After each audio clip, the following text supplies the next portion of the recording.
Hi everyone. I'm just gonna say it. Boogie2988 is a loser.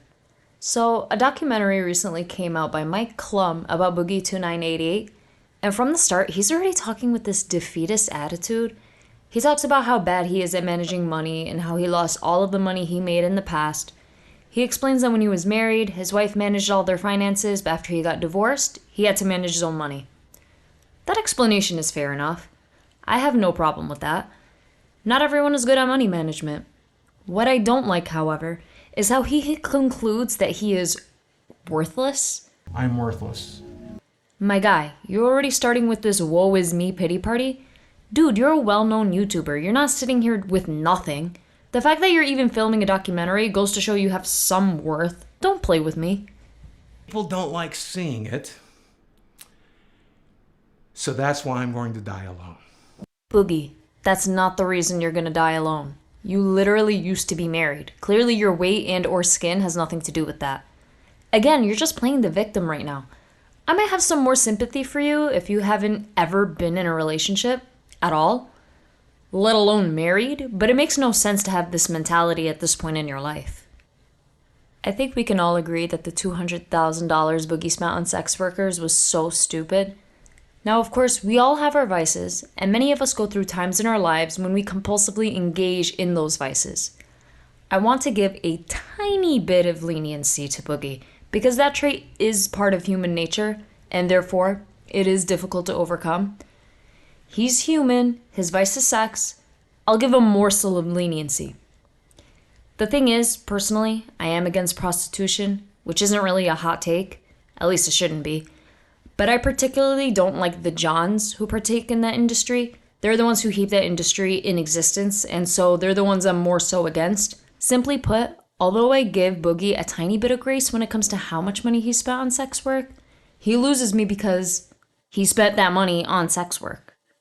Feel free to disagree with me on that one. You don't have to agree with where I'm coming from, but personally, that's where he loses me. If he spent that amount on anything else, be it food, gambling, even the toys or collectibles he loves to buy, he wouldn't have totally lost me. He probably would have still lost me, but I would have had way more sympathy for him with any of those other options because he only hurts himself with those other options. I like beautiful women. I like to hang out with beautiful women, fuck beautiful women. We all do. I never got to do that. The women I dated were pretty, sure, but they were like Arkansas 8s, not LA 10s, which Bro, Boogie is insane for his Arkansas 7 versus LA 10 statements. First of all, people want to engage in relations or relationships with better looking people, but a normal, healthy, functioning person would recognize how attractive they themselves actually are and then proceed to pursue women they at least have a chance with. These so-called LA 10s you're referring to would be most guys' fantasy, not a goal they're actually entitled to achieve. We got back to the hotel, and I do regret to say that I slept with boogie2988. Yo, I love the way the anonymous sex worker tells us that she regrets to say that she slept with Boogie. Oh my god. Like, actually doing it may not even be as bad as just having to admit to people you actually did. I'm laughing just because, like, I can imagine I'd feel the exact same way if I was in her shoes. Like, that is not at all difficult for me to believe. And sleeping with Boogie is one of the reasons I quit sex work. Yo, it gets worse. She left the entire industry because of this man. You could almost consider Boogie to be a hero. Nah, I refuse to give him that much credit. Or any credit for that matter. That's gotta say something about how repulsive you are as a human being to single-handedly get a sex worker to leave the entire industry. Like, you should not feel like you're entitled to getting with an LA 10 anymore. Okay, I love how the sex worker was able to use the money she got from her night with Boogie to help fund her nursing degree. Okay, girl, I see you. I like the fact that Boogie, who seems to be very misogynistic, is over here losing $200K to women. Like, yes, girl, take his money. You're doing the Lord's work for real. is that sexist to me? Sure. Is that womanizing me? Sure. I don't really care. I'm a 48-year-old man. I never got to fuck a model. This let me fuck a couple of models. Is that wrong? Boogie talks about never having been able to, engage with a model. Bro, have you seen yourself? Have you heard yourself? Who would want to be anywhere near you without getting paid to do so? Bro, you need to accept reality. You're not a model. Why do you think you'd ever be entitled to be with one? That's just weird. It's a very sexist mentality, and also the mentality of an extremely powerful guy who can essentially force his fantasies to be true. The type of guy who would have a casting couch, if you get what I'm saying. It's giving Donald Trump, to be honest. Just in terms of how he's only ever with beautiful women, despite looking like a Cheeto Puff.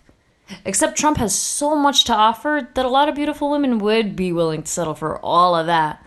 But then it's window shopping, right? Like any other meat market like Tinder, you kind of scroll down the list of photos until you find someone that looks interesting to you.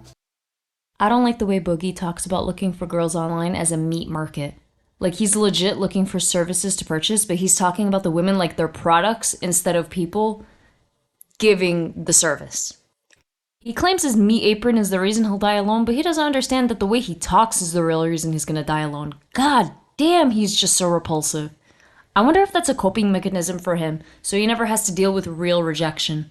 Oh yeah, yeah. She's definitely a little thicker than I necessarily would always go for, but there's nothing wrong with that. No. This man did not just say some girl is bigger than he prefers. Have you looked into a mirror, my guy? No, he did not just say that. My jaw is on the floor.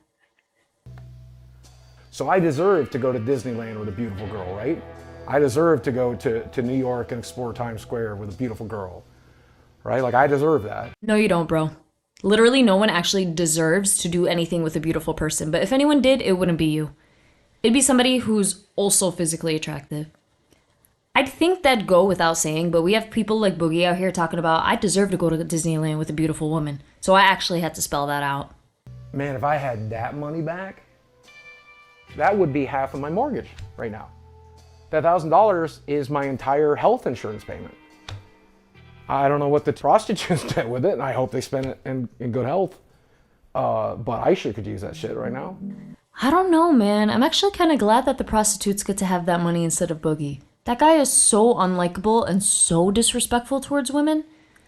Again, I'm glad that all that money ended up with women instead of him. I'm almost glad he can't pay his mortgage. Bro's giving me schadenfreude. I made some money off of YouTube last month, but I did not make enough without a sponsor or something like that. I'm not making enough, so we're gonna go to the game shop. But this is gonna keep me from going out on the streets, right? Like, this is gonna keep me in a house. I wonder if his monthly expenses have to be as high as they are, or if he's living in excess. I can't really tell because I don't know much about where he lives and how the cost of living is like over there. I do believe he lives in Arkansas, and if so, he should be able to live off of much less than $6.5K a month. I will say it is hard to lower your standard of living after being used to living it up for so long, but if he's seriously in debt, he's gotta look at what he can cut and just get rid of it. This sucks, but a smaller home is better than no home. The N-word is just a word. If you guys left and these cameras weren't rolling and I was sitting here alone in the dark and I said the N-word, there's no magic power to it. So say it. Oh no, I'm not gonna say it on camera where it could hurt somebody. I like offensive humor. I like dark jokes. I say fucked up shit. I think the darker something is, cancer, rape, murder, child abuse, the darker it is, the more important it is to make jokes about it. Well, the day any of those topics actually affect you is the day we'll care about your opinion. It's easy to say that you need to make jokes about serious subjects when none of them affect you. That's not a brave thing to say. You're not a warrior for supposedly speaking the truth. You just want to be offensive and get away with it. At least own it instead of pretending you're almost obligated to do that. Where it really went south is when one guy spent like a month of his time gathering every link, every video clip, everything I'd ever said or done since 1998, and he compiled it into this one huge mega thread. It's like 10, 15 pages long. And every time my name would get mentioned on Reddit moving forward, they would all link to that mega thread. Well, these people on Reddit began to bombard my sponsors. to make me look as bad as possible. Every time I got a new sponsor, they would bombard me. And eventually they dropped me.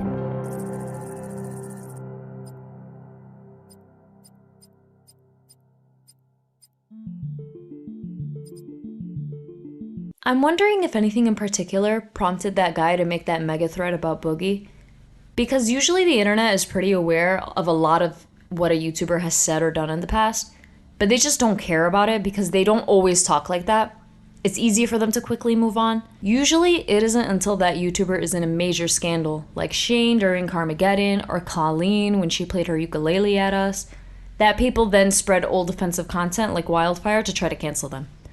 I wonder if that's the case here, or if this person simply had it out for Boogie because of all those offensive comments and incidents and was able to single-handedly spread the word.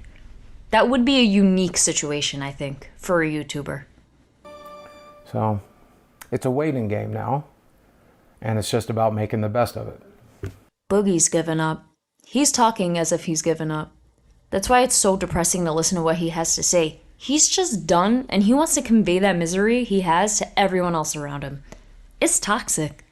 That pushes people away from him, like he's trying to end up dying alone. It's ironic because he wants to have this comeback on YouTube, but he can't because he is the one pushing all of us away. It's been a method of,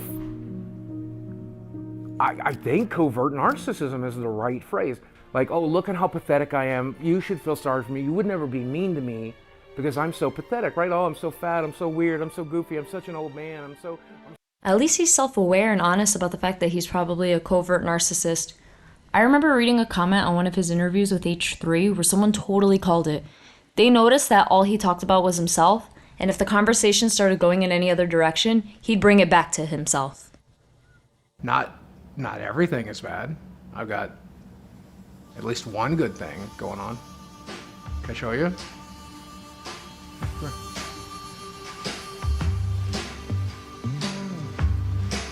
So this is Desi. You can call her Desiree. Yep, Desiree. And we've been dating now for months. A couple months, yeah. Yeah. Bro has the nerve to complain as often as he does while having a young, beautiful girlfriend. He is almost 30 years older than her. He's a weirdo. This is not helping his case. Honestly, she's the only one I actually feel bad for in this entire documentary. You could tell even before she admitted it that she lacks a father figure in her life. And what's even more sad is that she relies on Boogie to be her entire support system. If Boogie was someone who'd be a good partner in general, he wouldn't be in a relationship with someone 20 years, actually 30 years younger than him.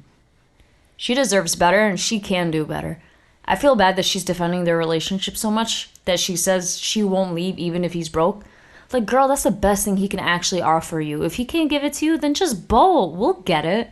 So, this documentary ends with Boogie still being broke and still losing subscribers. Unsurprising because no one wants to watch someone who makes them feel miserable. The whole point of watching YouTube is to be entertained and feel good. If Boogie could channel that positive energy he used to have, people would start watching him again. I don't think he's done anything unforgivable, especially by the internet standards. He just needs to be sincere about it. If he could truly realize what's wrong with his attitude and how much worse it makes his life, he could come back. Bro really mainly self-destructs. I think he's immature, not only because of how young his girlfriend is, but because of how he's unable to solve his own self-inflicted problems. Boogie, you're a loser because you choose to be one. You'd rather be a loser than face the difficult problems you're dealing with. Everything seems too hard for you, so you give up. You really need to stop with the pity parties and tackle everything one step at a time. Divide everything up into small chunks, chip away at your problems, and sculpt the life you want for yourself. No need to act like a victim of your own vices. Be grateful, dude. You start to sound a bit grateful at the end of this documentary, but you really need to believe what you're saying and let that attitude permeate through all the other problems you have as well. That's my opinion anyway. Also, your girlfriend can and should do better. Alright, so that was my analysis and commentary on this boogie2988 documentary. Please let me know what you think in the comments below. Do you agree with any of my opinions? Do you disagree with any of them? You have any other insights you want to share? Please let me know. If you enjoyed the video, please give it a like and subscribe to my channel. And I hope to see you in the next video. Peace.